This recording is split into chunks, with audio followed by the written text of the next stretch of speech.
Hello and welcome to today's webinar on future-proofing your utility's cybersecurity compliance. I'm John Dirkman, Vice President of Product Management with Resource Innovations, formerly known as Nexent. I'm joined by my colleague and expert, Dave Cullen, the Field CTO at OTORIO. The agenda for today is we'll start by walking you through an overview of Resource Innovations and OTORIO's software and services. We'll move on to give you a background on compliance and regulation, talk about going beyond compliance. Looking further, what does the future look like going forward? Then we'll open it up to Q&A. And we'll ask you some polling questions as we go to kind of encourage your participation in this webinar. Also, as we go, you can submit and upvote questions for the Q&A session at the end. So there's a Q&A icon at the bottom of your screen. This will open up a new window. You can view all the questions that have been submitted and then type in your own. Once the questions have been entered, you can then upvote them. Click the thumbs up icon, that'll rise it up to the top, and we'll answer those in the order of priority. And you can upvote as many questions as you like, of course, and ask as many questions as you like, and we encourage you to do that. We'll also give you our emails at the end of the recording and encourage you to email us if you have questions after. And we'll also be recording this webinar so that you can send it on to others in the organization or review it at your convenience. All right, so polling question number 1, within your utilities network, do you expect the percentage of distributed energy resources to over time to increase? And by this, the distributed resources are solar, wind, energy storage, batteries, some demand response programs. How do you see those progressing going forward?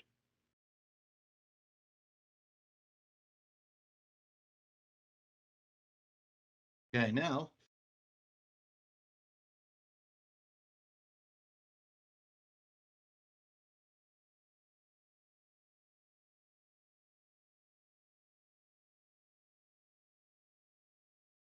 for background on Resource Innovations and OTORIO's utility software and services. So for Resource Innovations, for many, many years, we provided customer strategy and customer incentive type work.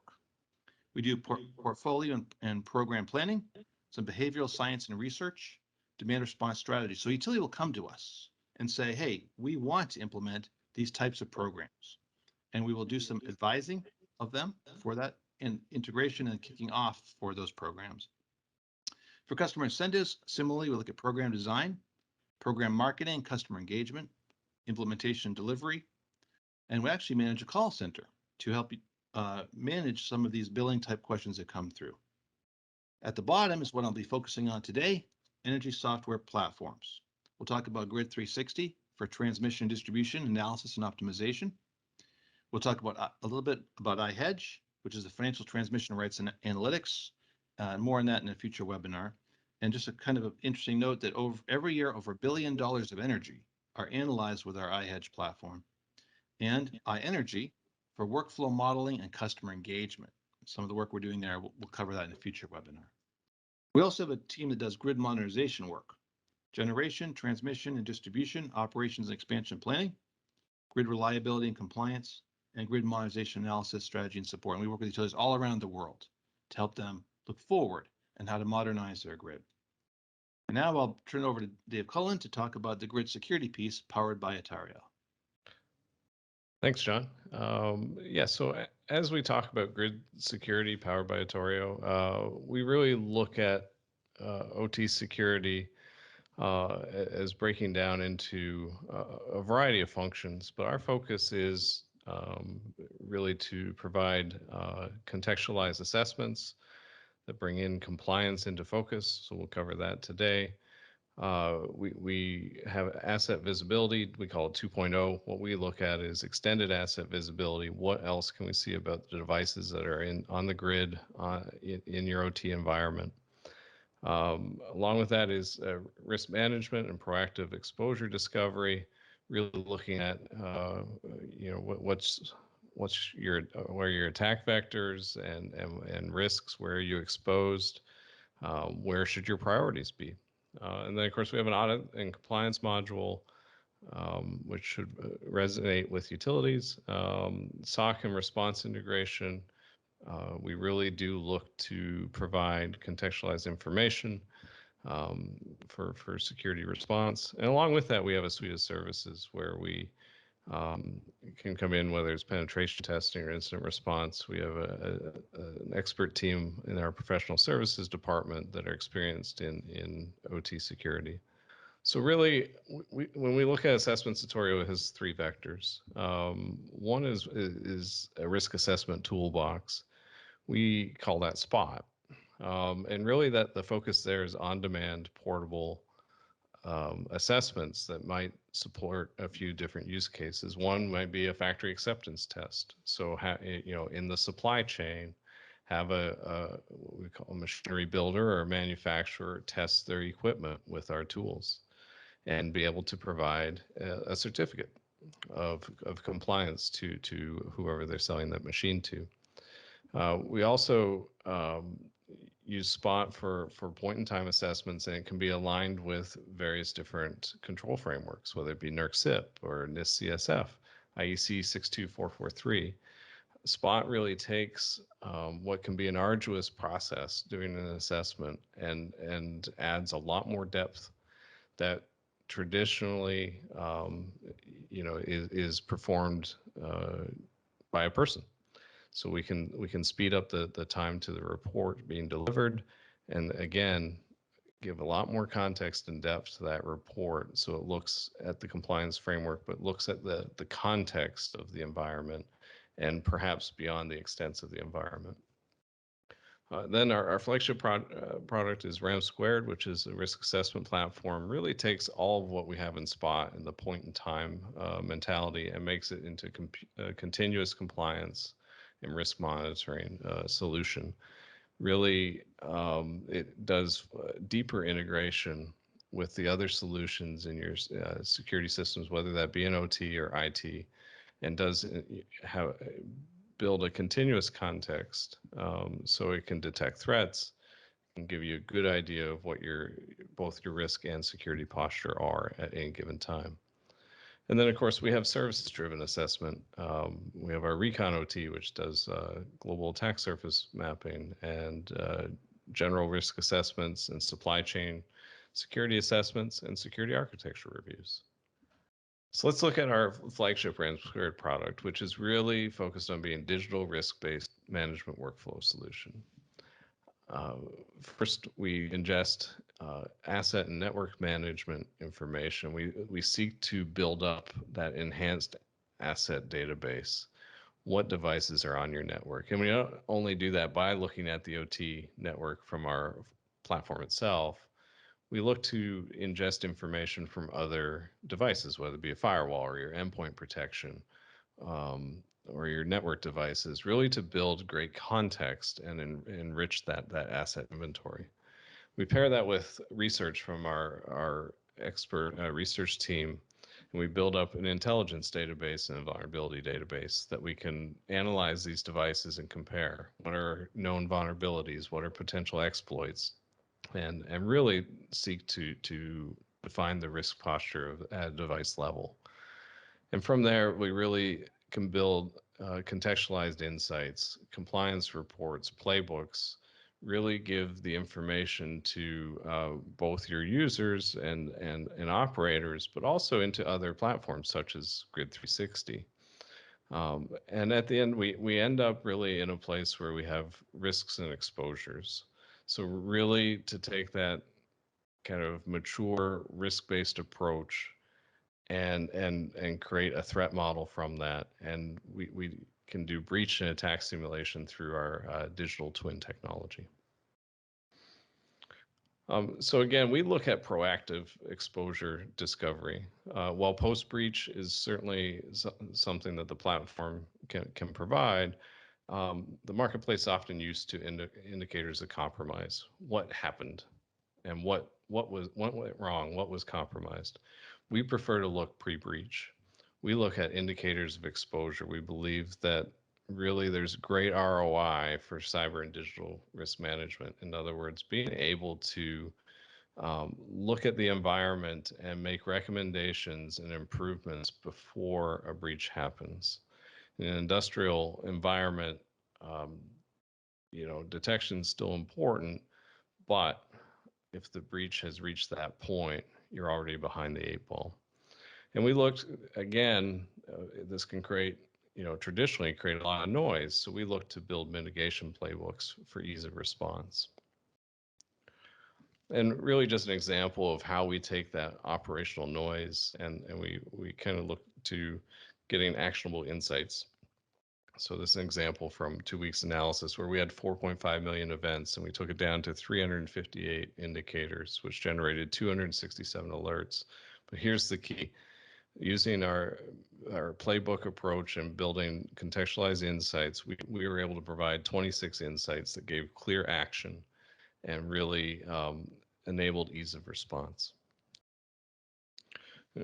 But it's also important to note that at the same time, while we're doing all of this, we're gathering details for audit and compliance. So we have multiple level visibility where you can look at the compliance level of an asset, a site, a regional, organizational, that whole different hierarchy. You can look at the different risk context and really be able to get a good picture of your progress and where you're at. And so a little bit about how we do it. The RAM Squared platform is really built on the concept of a central management server, but we have edges. And these are the devices that sit within the OT network and really collect information, whether that's through like a passive network monitor or integration with one of your existing systems. Maybe there's a connection to your DCS or SCADA system. And so those edges really collect the information and bring it back up into central management where data is analyzed and creates those insights. And we really do all at the central management layer. We'll do that risk evaluation, compliance and policy insights, and really build up the context that your operators, your compliance personnel, whoever you need to kind of give that information, that visibility into, can access the information that's relevant to them. And of course, we create integrations with other systems. We don't believe in creating an island, so to speak. So we look, if you need ticketing, we integrate with your ticketing system or your existing IT SIM or what have you. We believe that integrations are of huge value. Yeah, thank you, Dave. It's really impressive what all your platform provides. Let's switch over, segue into Grid 360 Distribution Analytics Platform. I'll give you some background on it as well. So for many years, we write the engines that power GE, ABB, Toshiba, and Smarter Grid Solutions, ADMS, DERMS, and EMS solutions. So some of the tools are for state estimation, power flow, contingency analysis, and fault analysis to determine the current operating state of your distribution grid, using that measurement information to better actually improve the quality of that data. We can also look at severity and worst system loading and voltage contingency violations based on modeling of outages for contingency analysis, generating alerts, and calculating fault levels. So that's kind of our foundational engines. We also have the ability to analyze everything the modern grid can experience, everything from demand response, distributed generation, including solar with smart inverters, distributed energy resources, mainly battery energy storage, electric vehicles, microgrids, and with integration with iEnergy, a way to even improve your customer engagement of between the utility and the customer. We offer some nice tools for load profiling, taking meter data and generating load profiles. Also short-term, meaning hours ahead or days ahead, and long-term load and DER forecasting to better predict what's going to occur on your grid. We can, of course, from that, we can generate alerts. We can dispatch resources based on those forecast conditions. We also have some nice tools for managing independent grids, which are interconnected, smaller grids, really behind the meter type assets, and microgrids. Looking at also at reliability coordination and market operations across multiple interconnected grids. So doing some very interesting work in Europe on this as well to look at how multiple grids interact. And last but not least, and really the topic of this webinar is at the bottom, is advanced security, data quality, and reliability analytics. So through our partnership with OTORIO, we track the critical and vulnerable assets within the network. We send that to OTORIO. They process it using their platform and return results to us for visualization and further analysis. So we can look at the assets, we can look at the communication channels, look at protocols and encryption, patches and mitigations, ownership, and access and safety, and drill down into that to really give you a good idea of the major risk points within your network. Also, we have some nice tools to analyze and improve transformative meter assignment, phase assignment, sizing of device and conductors, and asset health forecasting, as well as energy theft. So kind of looking at how the underlying data is organized, structured, and improving that, and looking at better ways to improve asset health and energy theft and outage cause and restoration going forward. So really just a nice background. We've done this, of course, again, for many, many years in our analysis with our engines. And then so there's some screenshots there of the Grid 360 user interface as well. So here, an enlarged view of it. So this is an example where we've got some utility data. We've sent it to OTORIO, and we have APIs in place between our two platforms, and received results back from them showing a device, a calculated risk score, the firmware version that's installed, and the Ethernet interface information, and the number of cyber alerts that are generated. So it's just one of many use cases to go and, again, determine that the cyber risk and health, if you will, of your network. Now, I'll turn it back to you, Dave, for this piece. Thanks, John. So let's take a step and let's really dig into compliance and regulation, which is the focus of this webinar.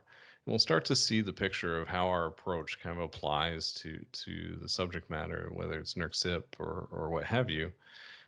So digging into NERC-CIP a little, we have really 10 themes that it covers off. Now, these are tied to different controls. For example, identification categorization is CIP-002-5.1A. I'm going to focus less on this specific control, but really dig into these themes. So with identification and categorization, really this speaks to the fundamentals of knowing what you have and having the appropriate asset inventory, but having it categorized appropriately. So you must know what assets you have, what processes you have that apply to the bulk electric system. And then within that, it's really to be able to categorize your assets as low, medium, high.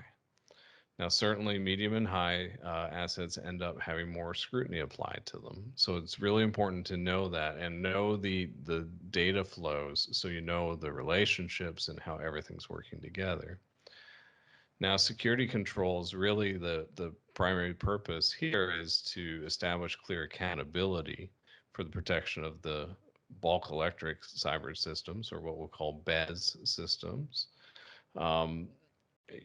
Through delegation of authority and identification of senior manager, there needs to be people responsible for putting these controls in place, and the controls need to be audited.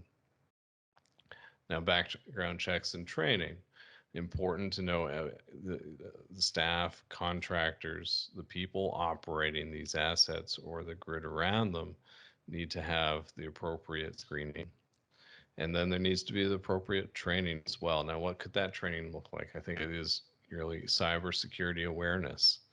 And what comes into that, like your policies, your physical access controls, electronic access controls, et cetera, et cetera. Really, there needs to be that in-depth training for cybersecurity awareness.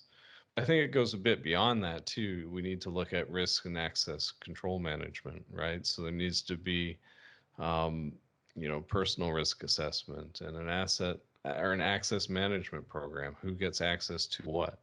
And then as important as granting access, how do you revoke access? And how are all those procedures documented? And a consistent theme throughout NERC-CIP controls is that these are regularly reviewed. And usually there's a specified cadence. And it's important to note, when your last review period was, who did it, the senior manager sign off. All of those things are really important to keep track of. Then we look at like electronic security, and this generally relates with CIP 5. It really speaks to the electronic security perimeter and being able to control remote access and really know kind of those perimeters and how the devices are communicating in and out. But just as important as physical security, we know that we're talking about transmission stations, generation. We're in very critical infrastructure.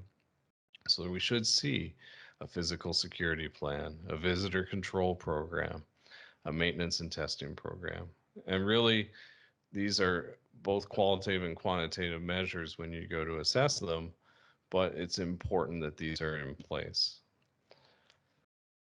And then system security, CIP 7.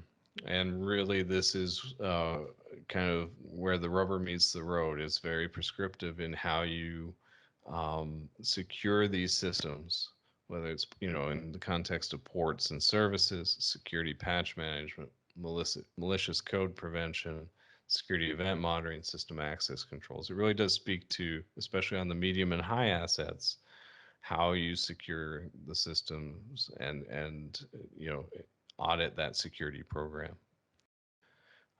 Incident management. This is very, another important one, as all these controls are. But oftentimes, I find that we can always stand to do a bit more practice on our incident management. And so, really, it's to have an incident response plan in place for cybersecurity.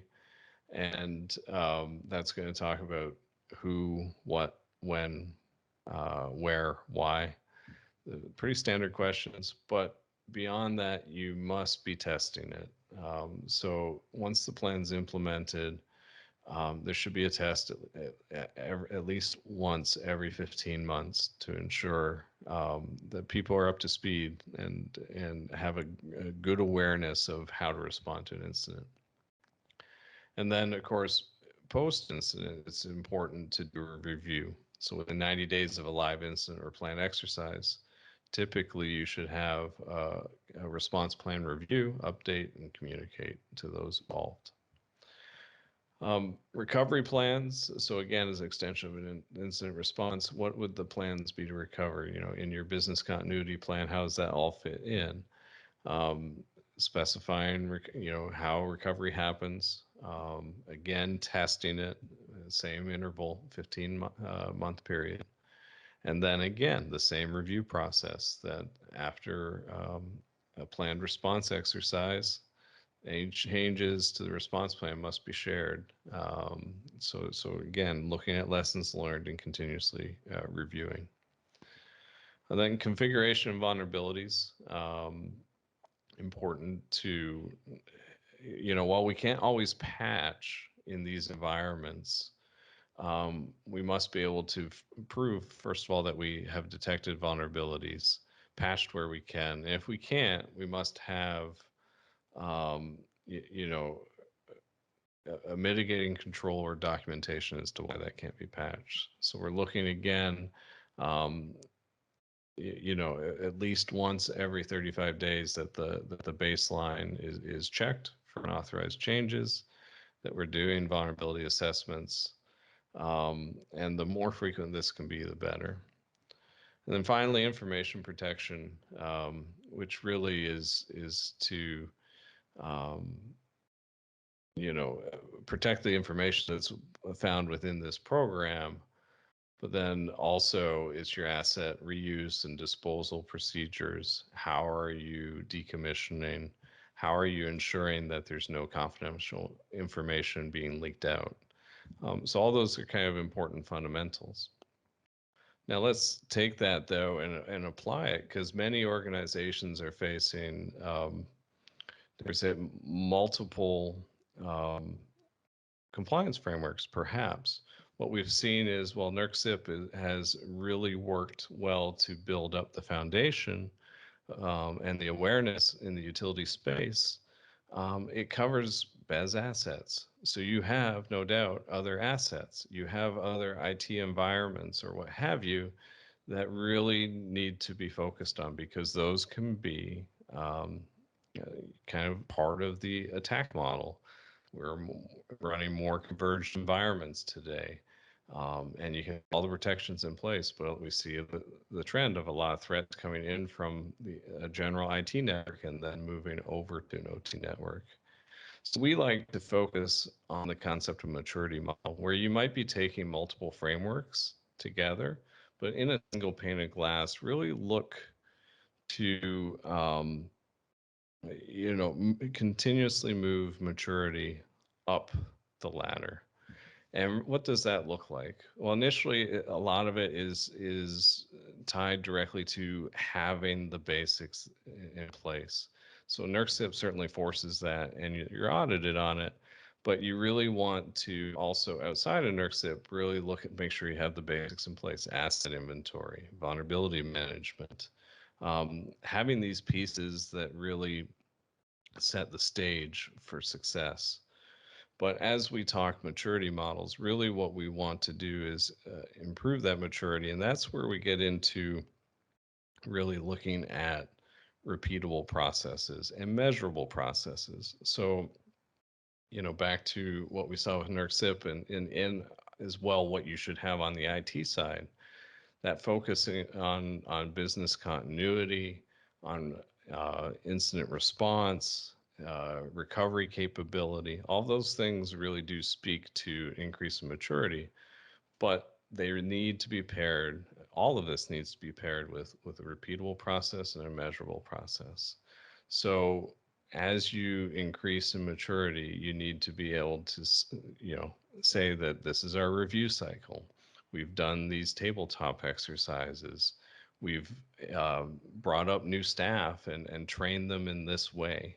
And really, once you start to take that holistic view of people, process, and technology, you'll start to find that, compliance, dare I say it, becomes easier because you've really matured those processes, that you're confident in them, but you have all of the policy, all of the procedure, and all the supporting documentation really to prove that you're at that place. So how does all this work together? Well, we believe it really does start with audit and assessment, and those in compliance and regulation are definitely used to this. The regular audit and assessment life cycle really does, it drives a lot of work, but it actually drives a lot of value. But we believe on top of that, there's qualitative analysis and quantitative analysis. And really that comes from not only looking at our frameworks and our controls, but starting to look at our risks. And those are often driven from the business context.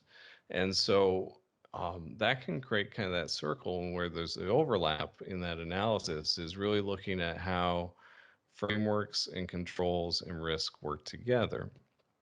And once you get to the point of having those all in view, what you're able to do is really develop that accurate threat model to know what could impact your business. What do you need to be focusing on? What risks need priority to mitigate?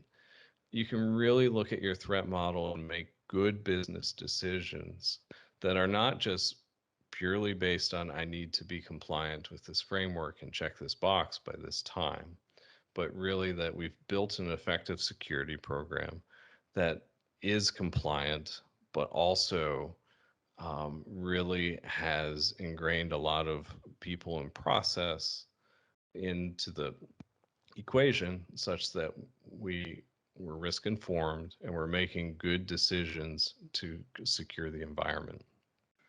And I think we recently surveyed 200 CISOs from across the globe to look at what their drivers for OT security were.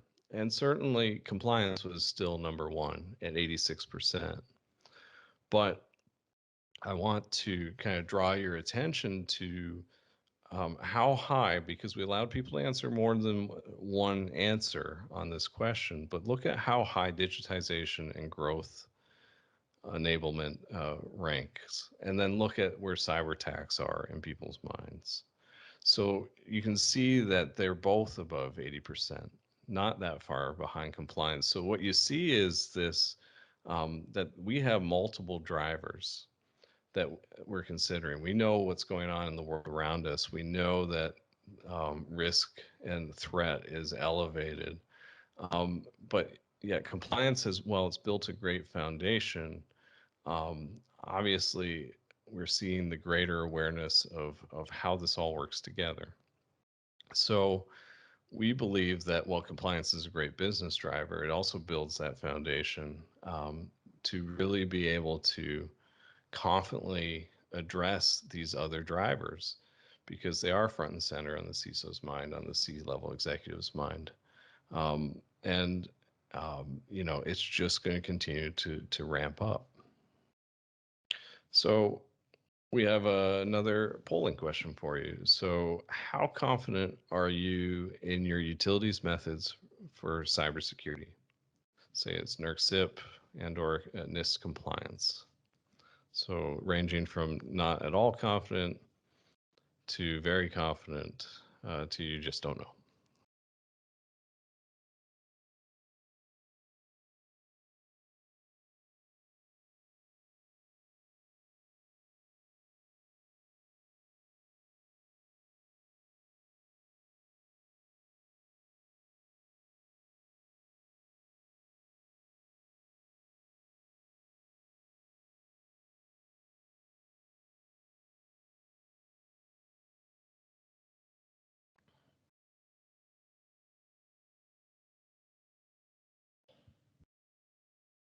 So let's look to the future for a little bit. I believe that we're really just seeing the tip of the iceberg of growth on the grid. We saw the driver in the previous slide there about digital growth being front and center of people's minds, and I think it's true. It's accurate.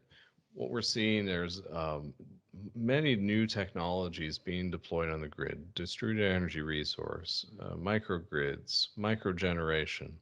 All of these new technologies, really, as they're added to our legacy grids, expand the attack surface. But not just that. When you look from a compliance perspective, we now have the potential for many more assets. There might only be low impact BES assets, but they would be a BES asset nonetheless. So that increases the scope of your compliance program. You must be able to address the rapid change. It's going to put pressure on your internal teams, really, to keep track and be able to assess as new technology comes online, what applies to it, how should we protect it, what controls do we need to implement. All of those things are going to work into the equation and really drive more work and scope in our compliance programs. Yeah, and like Dave said, it's really looking at the utility model and determining what threats are presented. So here's an example of a utility modeled with a large number of distributed energy resources. The small kind of the pink on signs represent Internet of Things, devices that are interconnected for a demand response program. The solar, you can see, you've got some EV charging, you've got some energy storage as well. And it's just exposing or increasing the potential for threats, right? To interruption of communication systems, to altering subtly the results of some of these measurements, to influence behavior on that network, and really possibly interrupt operations or severely disrupt them. We've got some load curves shown there, which are for forecasting purposes. Those also can be potentially altered by an attacker to again determine or result in incorrect readings and incorrect forecasts for management of the distributed energy resources, or worst case, just downtime of that grid, or worse, actually damage to some of the assets on that grid. So these are real threats. We're seeing them, we're reading about them in the news, and it's very important, of course, to implement platforms to understand the threats, analyze the threats, predict the threats, and then, of course, prevent the threats. So, yeah, very good to go through this into some more detail and look at really where the grid is going and how the threat surface is being enlarged. So to wrap it up, again, please ask questions through the Q&A icon at the bottom of your screen. Upvote the questions that have been answered or asked, and then Dave and I will answer them. And I will say thank you very much for attending this presentation. And our email addresses are at the bottom, where the general email addresses for Grid 360 and OTORIO. And now we'll open it up for answering some of your questions. Thank you.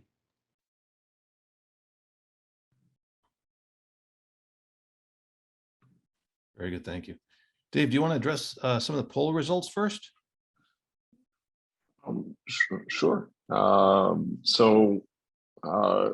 No real surprise there that the percentage of distributed energy resources over time is expected to increase. I think we're seeing, again, really a tip of the iceberg as to the grid of yesterday kind of transforming it to the grid of tomorrow, and there's so many factors, and we don't need to really focus on them, but there's a lot of momentum that drives it. I think it's exciting to see, but it comes with challenges for sure.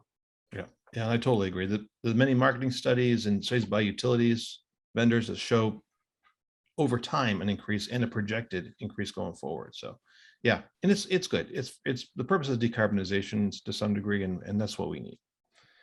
All right. And let's see, what about the other second poll question? That was interesting too. Yeah, do you want to comment on this one, Dave? Yeah, you know what, the numbers kind of line up. We've asked this question before on other webinars, and again, it's interesting how the regulatory environment drives things, how government responds, and we have the realization that a lot of control frameworks or security frameworks tend to be reactive. They're put in place after something happens or after there's some environment changes, what have you. So sometimes it can feel like we're behind the eight ball, but I think that's the nature of controls. And if you only look at controls and compliance, you'll always kind of feel like we're a bit behind. But that's where if we get into the concepts of risk-based approach, focusing on increasing maturity, and kind of blending that in on top of compliance, you can really, I think, drive confidence out of that, where you set your measurement ahead of time, and then you start tracking your program along with that. Okay. And then the I don't know answer makes sense. I think, but a lot of utilities do not publish this information, correct? Correct. I mean, there's always a risk. You don't want the keys to the kingdom, so to speak, to be out in public record. And some of this, I mean, that's just a reality. Some of this can become public record, and so it's a balance for sure. But you also kind of have to focus on blending this into the culture, right? Of informing people. Compliance can help with awareness training, right? And really get creative. Yeah, there you go. Good. All right, we can go to some of the questions that were asked. Okay. See if we can bring those up. Yeah, we can do it. Let's see. So first one was how large a threat do IoT devices pose? What's your take on that one, Dave? The real threat is the unknown. I find that with IoT devices,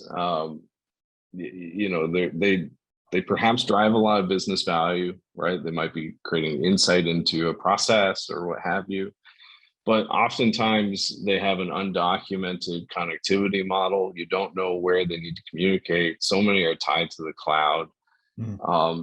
It's really it sets things up. You have to be careful that you don't get into a field it fast, fix it later type of mentality, where you add these devices and you don't know exactly how they behave and don't know what to expect, right? So I think that unknown and really the territory of getting into lack of documentation or clear picture of what these devices do can create risk for sure. Yeah. it seems like it'd be less risky individually than a large generator or a large energy storage device, those kind of things, but maybe an aggregate could certainly influence the behavior of the grid. Yeah. Right, for sure. Interesting. All right. Second one was, how should an organization define its target maturity level? I actually love this question. So, sometimes that might depend on the sector. Some sectors do lay that out, right? So, C2M2, for example, is a popular maturity level measurement, for utilities. So it can really come from that angle, but I like to, always recommend that you start with the organization's mission, vision, and values. And that might not be logical for some, or it might be new territory for some people, but look at how the organization's built. And then really the key here is for the business to help define what's important. Usually it's tied to risk management process and how things are done and how things are measured. And so tie it into the existing business processes as much as possible, rather than creating this island, if you will, that of cybersecurity, especially cybersecurity information that might not just, the subject matter might be complex and might not be digestible by a C-level executive or whatever. So really try and tie it into the business, have executive backing, have board of director backing, and buy in there. Yeah. Define your goals. Exactly. Good. Makes good sense. All right. Let's see. There's a question. What do you think will drive adoption of distributed energy resources? And I can take a shot at the answer now. When it's a kind of combination of regulatory. Some countries are very pro decarbonization and encouraging of especially solar, and then some energy storage to help balance the variability of solar, wind as well. And it's also to some degree customer demand, right? So people who perceive this as a problem, want to change their behavior, put solar on their roof, or maybe drive an electric vehicle, that will absolutely affect this going forward. I'd say those are probably the two biggest drivers.